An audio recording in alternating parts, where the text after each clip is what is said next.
happens when science meets love and purpose is born in the face of fear. I'm your host, Saima, and today's guest is our amazing Merlin L. Marquard, who didn't just study cancer, he lived through it, fought beside his father, and unearthed research most of us never hear about it. In this episode of Healing Horizons, we dive into the truth behind cancer healing, not just the physical cells, but the silent wounds, the mental storms, and the overlooked signs that could save lives. Merlin, welcome to the show. Thank you for having me. You're warmly welcome. It's my pleasure to have you here.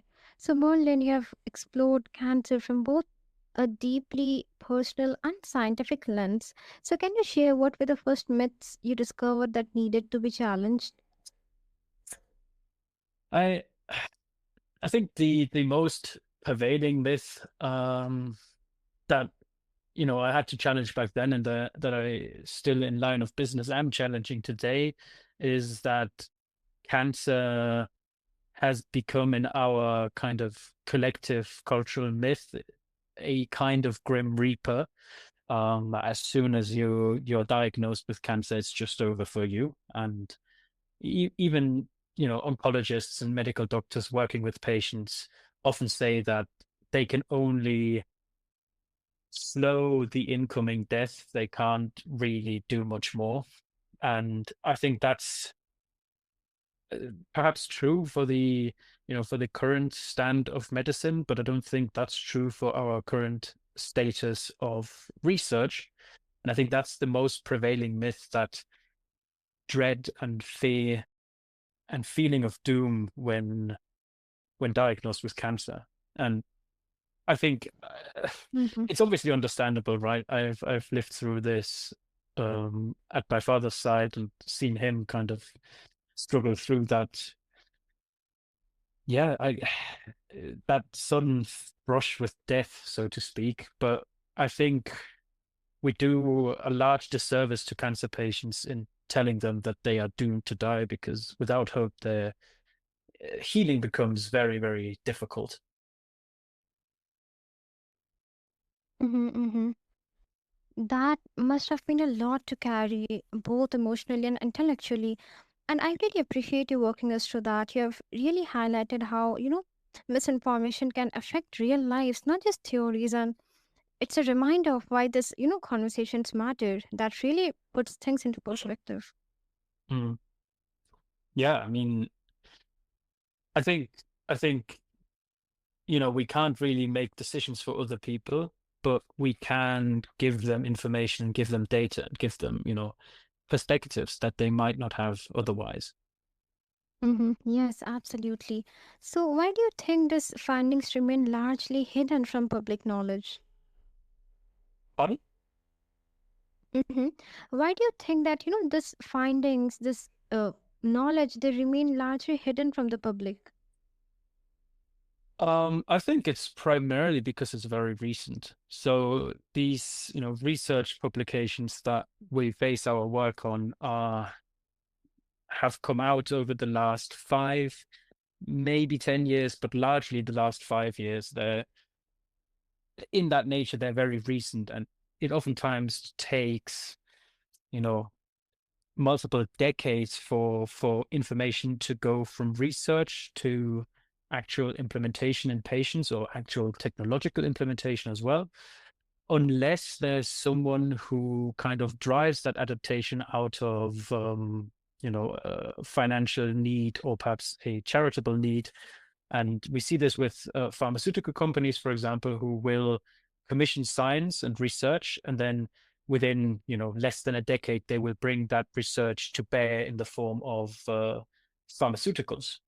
And with these, very recent advances in kind of our understanding of cancer and how we might be able to at least stop the disease, or perhaps even completely invert it, um, there hasn't been many businesses that have had a financial interest in promoting this research. So it hasn't really been communicated that much, because I think that's kind of the nature of researchers. And I've been party to this myself, is we kind of just go through in the university. We just talk with other researchers. We don't really talk with lay people and communicate about our research. Um, I think that's just, the nature of how these systems work, and that combined with how recent the research is, I think it's just, that's why so few people have heard of it. Hmm. That really sheds, uh, that really sheds light on the disconnect between research and public understanding. And I'm really glad you brought that forward. It's something people need to hear more often, especially you explained the way you just did, and it's that kind of silence isn't accidental, and hearing it laid out like this, that hits hard. Yeah. I mean, I think I don't think anyone's actually actively suppressing any research, to be honest. But it just might not be as communicated, as actively supported, as actively promoted, because there's just not, perhaps not that financial or commercial interest in it, or perhaps even charitable interest. Mm-hmm. Mm-hmm. That makes sense. So, can you share that how did your emotional journey with your father influence your scientific approach to cancer? Mm, I mean, when my dad was first diagnosed, I didn't really process any of it on an emotional level. Um, I don't know whether that's just, immaturity or whatever. But I just, went immediately into problem solver mode. I just, didn't accept that my dad was going to die, and I didn't want to accept that, obviously. I wanted my dad to be around. So I just did the only thing I thought was feasible, and that was to just read through, papers and papers, or papers after papers of research on cancer, and how, you know, our dad might do things at home himself that help him with surviving cancer. And over the years, I've kind of also started dealing emotionally with that impact, and, kind of work through the initial shock of that, which I didn't, work through immediately, but over the following month, as we started helping our dad. And yeah, I think to me it was just difficult to deal with emotionally. Um, I didn't know how to handle it, because again, it's like the cancer was also to me back then culturally the Grim Reaper. So, hearing the diagnosis was just like, okay, dad is going to die. And I couldn't accept that. So I, started reading, I started researching, I started looking and looking through and perusing the literature. But I I don't know how I would have dealt with it if I didn't have, the background in biotech, where I was able to actually read the literature and, know the jargon and know the language that it's written in. Um, I don't know how I would have dealt with it otherwise, because I was fortunate enough I could just go into problem solver mode and kind of that way run in a very real sense from my negative emotions and from my fear and from my kind of preemptive grief. Luckily, though, our dad is still with us today, so um, I think, you know it was a worthy effort to go into the literature there. Mm-hmm, mm-hmm. That's like such a powerful arc, from uncertainty and fear to turning that pain into something so constructive through biotech. And like, thank you for sharing that so openly. It really brings your work to life in a very human way. And again, I will say that it's incredible, Merlin, how a deeply personal experience like that can fuel such focused scientific drive. And your journey is a reminder of how like real world urgency often pushes innovation in ways textbooks never could.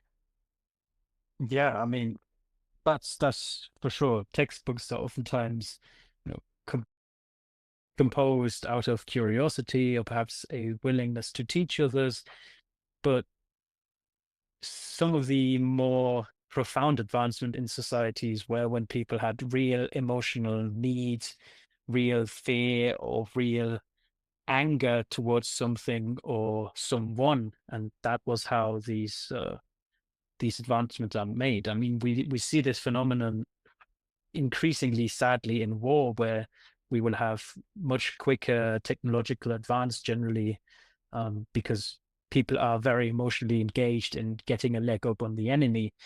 And Mhm. I think the same is at work here, where I just didn't have another option. I had to research this. I had to learn about this because the other option would be to just let my dad die. And I think no one wants to do that. You know, Mhm. it's so I did have a very deep emotional drive to try and fix this. Mhm. So, do you believe emotional well being should be considered as essential as treatment in healing protocols? I mean, emotional well-being is a part of treatment in my mind. I think as I think the modern medicine, or the modern Western medicine especially, does a disservice to patients by viewing the physiological, the psychological, the mental, and the spiritual as, disjunct, because they truly aren't. I mean, I love this example, but I'll bring it up again and again. You know, in pharmaceutical research, we actually test against an effect known as the placebo effect, which is basically just the patient thinking themselves healthy. And it's an observable effect, it's measurable, and it can have a larger effect, positive effect on the patient than a pharmaceutical drug. So it's a very powerful effect. And I think modern medicine has kind of, for a long time at least, has kind of just ignored that part of healing, the mental, psychological aspect of it.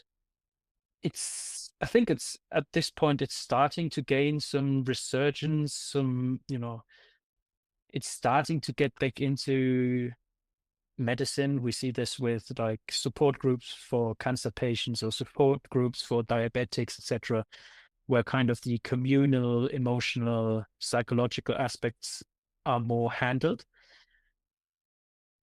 But I feel like it's still very much underwhelming in how much it is handled, because at the end of the day, if you have, let's say you have a very strenuous treatment regimen, and you you're emotionally depleted, you don't have any hope, you don't have faith anymore in your treatment plan, you're not going to continue the strenuous treatment plan, and you'll drop out, and the treatment won't be effective because you won't be doing it anymore. So on that part alone, emotional healing and emotional well-being is extremely important, but also just simply because stress, um, and negative emotions have actual measurable negative effects on health. Like if you're chronically stressed or if you're chronically depressed, your immune system doesn't work as well. Your repair mechanisms don't work as well. And there's a whole bunch of other physiological effects that come from psychological or mental distress. And, you know, just looking from biology, we already know that the mental side is extremely important. Mm. I love that you brought that up, Merlin, because it's something we don't talk about enough in conversations around healing. And emotional well being so often sits in the background when really, as you have made clear, it's central. Your take really brings that to the surface and gives our listeners something valuable to think about as we keep moving forward. And again, it's really refreshing to hear that perspective emphasized so clearly by someone who bridges both personal and scientific worlds. Yeah, I mean, I, I think I think if people were to read the literature neutrally, they would see that link as well. And I just now spoke from the biological side. I obviously have my own um, opinions about how positive the mental and spiritual aspects impact health, but they're not necessarily 100% research based, because they're very difficult to research. But already from given research and from just mainstream scientific publications and mainstream scientific protocols, we know that Mhm. the mental and psychological aspects are incredibly important.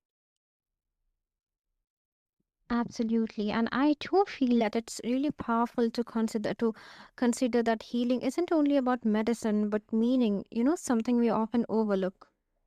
Yeah, yeah. I mean, meaning is a big driver. I mean, it's also something that that gets a lot of elderly people. Where I think if I remember correctly, there was a study once that looked at elderly people and how long they live, and the more people they have around them, the more grandchildren, the more social connections, and thereby the more meaning by proxy, the longer they live. So I think it's a very real thing because meaning gives you meaning. And if you have meaning, you have something to live longer for. Mm, absolutely, yes. So, from the research you have explored, what conventional methods or insights have shown the greatest impact in cancer outcomes? What conventional methods you said? Mm-hmm. Yes. Oh, that's a good question. I think it depends very much on the type of cancer, what kind of interventions work. Um, Generally, if you have a relatively naive cancer or very immature cancer that's highly localized, so let's say skin cancer, for example, which only sits in the skin, then surgery is a very good conventional method because you just remove, the cancer. If you have a very fast growing cancer, then chemotherapy might be, an option, because it attacks fast growing cells in general, meaning that it also attacks those fast growing cancer cells. Negative side of that is obviously that you will have hair loss, you will have immune cells that die, you will have, impaired immune system function, you will have less red blood cell count and thereby less or worse tissue oxygenation, which is also bad for cancer survival. So it's kind of these common conventional methods are kind of double-edged or only very situationally functional.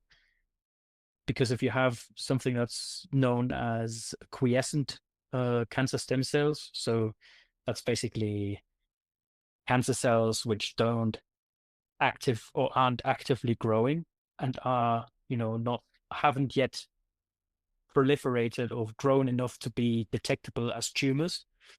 You can't really get rid of them with conventional methods or perhaps even with any methods.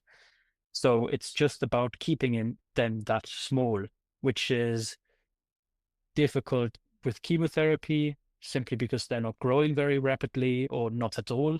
So you can't really attack them that way.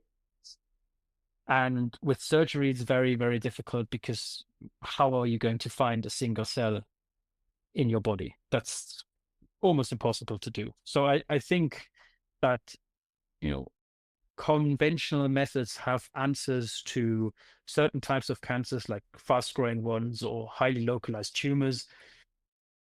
But other, cancers we just don't have an answer for. And that's why cancer is the second biggest killer in the world. Because we just, you know, for the longest time, we haven't had an answer to cancer. We didn't understand the disease really.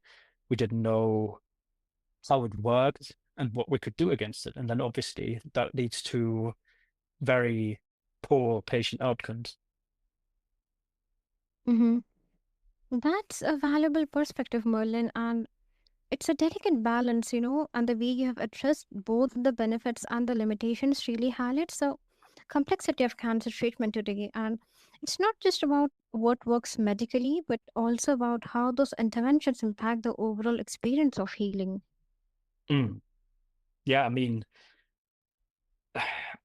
I've seen cancer patients under chemotherapy and seen what damage that does to the body, right?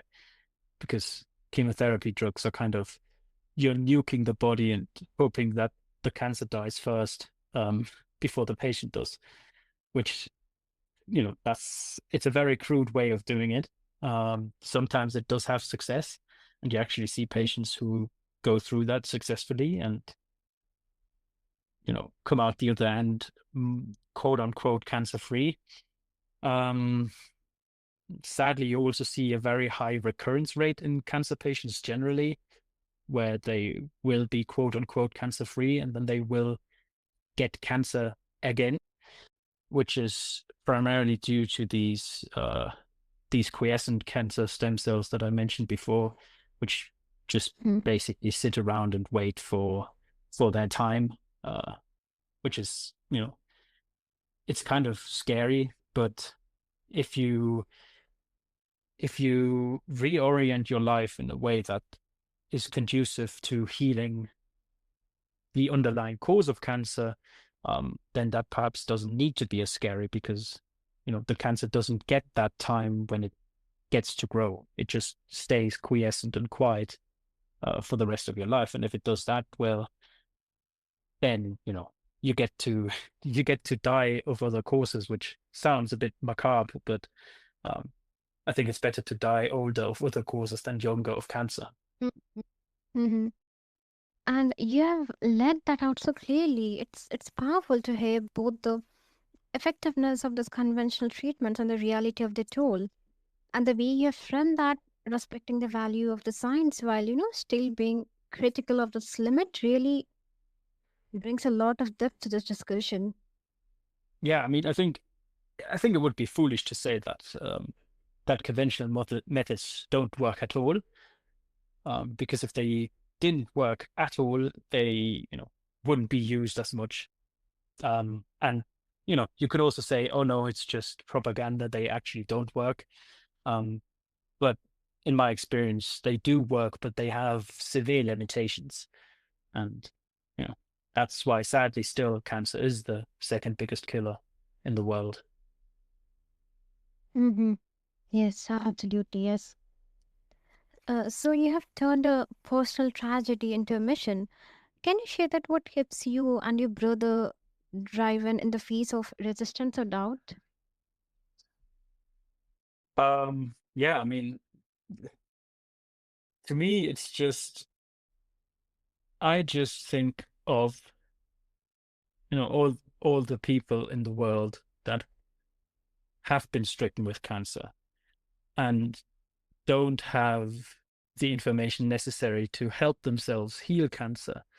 And I've been, doubtful, I've been fearful, I've been anxious about, what we're doing, about our mission, about the success of it, about does anyone even want to hear about this, etc. And the only thing that keeps me going truly is I would not be able you know, to sleep at night properly if I wouldn't at least have tried to share this information, if I wouldn't at least have tried to help people, especially because we we have the knowledge to actually help cancer patients live longer. And to not share that, I think it would at least feel criminal to me. And that's truly the primary thing that has kept me going through doubt and through, you know, kind of fear, anxiety of, whether this even works. It's taken a long time to get any traction at all. We now have some traction, but still very, very moderate. And the only thing that to me, it's again, it's a bit like when my dad got cancer the first time, and I just didn't see a different option apart from looking through the literature and trying to help in any way I could. And now it's kind of the same with all these unknown cancer patients that I haven't met yet, where I'm like, well, I can't just stop and lay down and acquiesce. Like I have to try at least to tell them, to try to heal them, to try to help them. I just don't see a different option, to be honest. Hmm. That's incredibly moving, and honestly, Merlin, it says so much about the kind of heart behind your work. Like when you speak about older people facing cancer without guidance and how it would feel almost criminal not to act. There's a deep compassion in that, I must say. It's not just about science, it's about not turning away from suffering when you know you can help. That kind of Yeah. emotional clarity, especially in the face of resistance, is what turns pain into real purpose. Yeah, yeah. I mean, and I think it's, I think everyone has a duty to help people they can help. And, you know, given my past experiences and given what I've learned and given what we've learned, my brother and I, mm, the people that I can help are cancer patients. So I do have just a human duty to at least try to help them. Hmm. That message alone might give someone a fighting chance and maybe even hope. Yeah, that's the best thing I could hope for. To give someone Mhm. hope is to give them a reason to fight on. Absolutely, yes. Beautifully said. So, Merlin, your journey reminded us that healing isn't linear and it's never just physical. It's layered, personal, and often begins where science ends in the will to fight. So, listeners, if this conversation stirred something in you, don't let it end here. Explore, share, and remember you are more powerful than you think.